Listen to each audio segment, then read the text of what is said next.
Hey everybody, it's Josie. Welcome back to Cedar Creek Homestead. Today we're processing apples.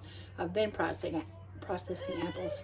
I've got some big batches of applesauce already made. I've got some apple butter made.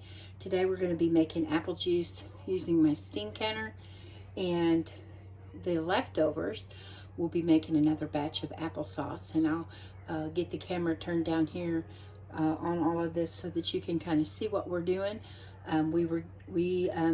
We're blessed with some apples. The whole community around, we're blessed with these big loads of apples that people could come. Instead of going to the orchards and gleaning, they actually brought them in for us, and we were able to take baskets and bags or whatever you had, laundry baskets, and get apples.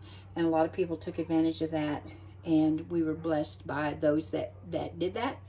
And so today I'm going to take advantage of that, and I'm going to get these apples processed. This is a steam juicer, and there's 3 parts to this.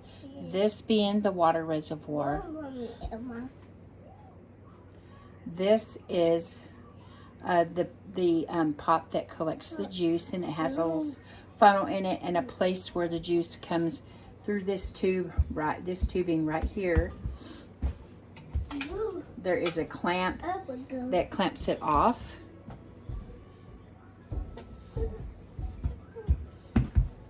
That you keep hanging.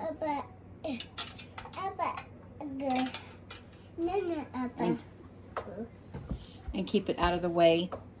And then this top one has a colander in the bottom of it, and you put your fruit or vegetables or whatever it is that you're juicing, you put in here. And as the steam comes from the bottom through here up into the top, it steams this. The juice is released, comes down into this second one, the second pot, goes through the tubing.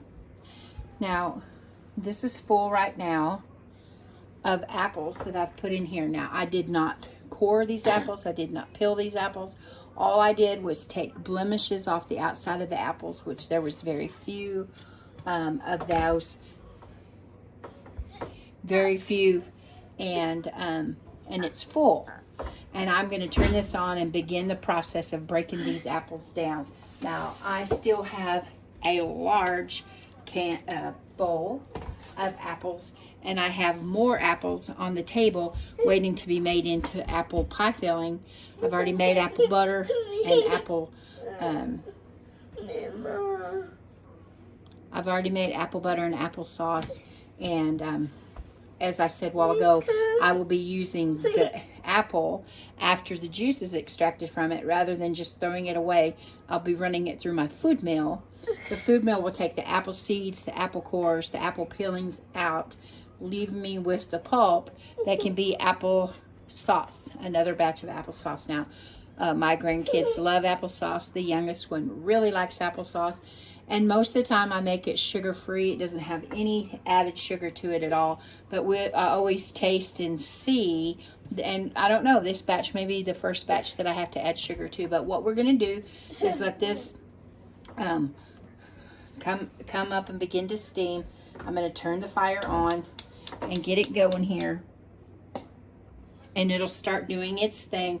It's all pretty much hands off while the process is going. You just want to make sure that you never let the water reservoir run out of water. It will ruin your pan if you do that. So as these apples cook down, I'll be able to add more of the other apples to this and make it a continuous process until I get all the apples done. And we'll have juice, and we will have the beginnings of applesauce. Now, I have some jars. I will do these in quart jars. I'll have my steam canner up here so that as I fill those jars, when the process is when the process is closer to time, I'll have those where the jars can be filled and put right into the steam canner to be kept warm. Not the canning process, but be kept warm until all this is ready to go. And then I'll process the apple butter. Then I'll process the applesauce, and we'll show you that process as well. So stick with us. When I've got anything ready to show you, I'll bring you back and show you the next step. Okay, I just added more apples in here to the top. And every time that the apples are cooking down, I'm just putting more apples in and topping it off. Here is what my bucket or bowl is down to. Just have one more batch probably for the top of that. And we are processing this. I've got my steam canner full of jars that are staying hot, and they will be filled with hot juice. I've got about, I probably got 3 quarts so far that I've been pouring up into a gallon jug, a gallon pitcher, just to make it easier to pour into the jars. It's safer for me. I'm working by myself, and sometimes it's kind of hard to manage it all by myself with the littles running around too, keeping them out of the kitchen while I'm working with hot stuff. So got more jars in the soapy water, getting them cleaned up, and these are warm. They're staying warm. The apple juice is hot, and I'm just going to pour them up to the 1-inch headspace on these jars, and I'm going to keep them inside my canner. I'm going to steam canner to keep them warm.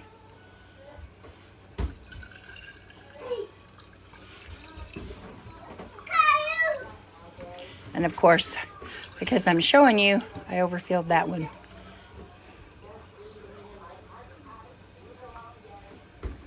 Now you have to follow same practices with these. We'll clean the rims.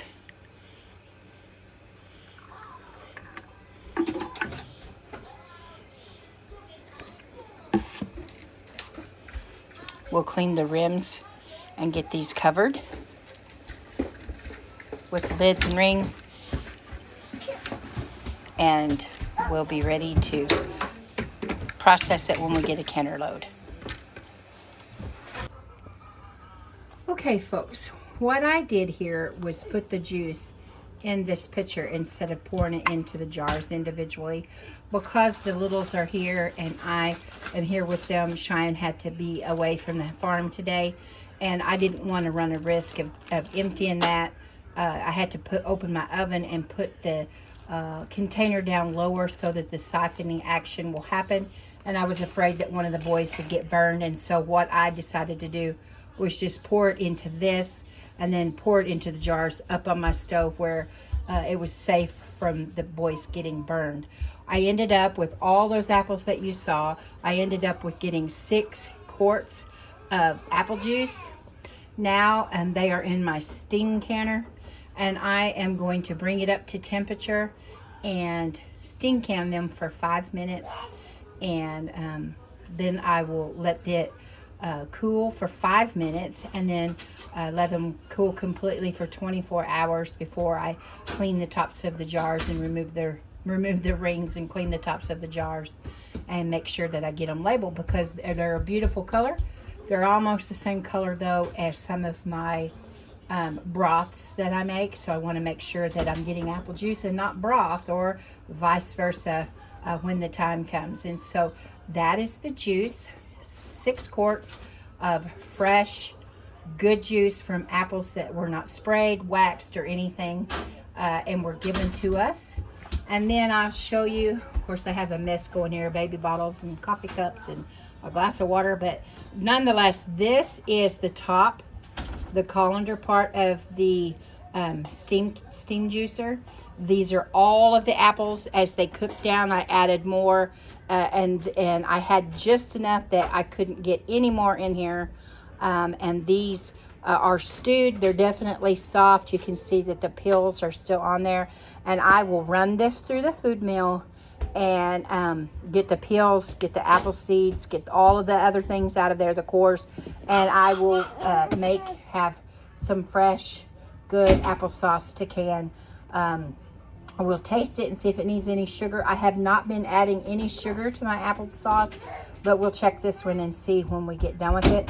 I will show this process on a video tomorrow, running it through the food mill and getting it made into applesauce. I may have to add just a little bit of juice if it's too thick, a little bit of sugar if it's too tart, but I've already tasted the juice and it has a really nice flavor. So we'll see what happens with that. So for now, 6 beautiful quarts of fresh apple juice.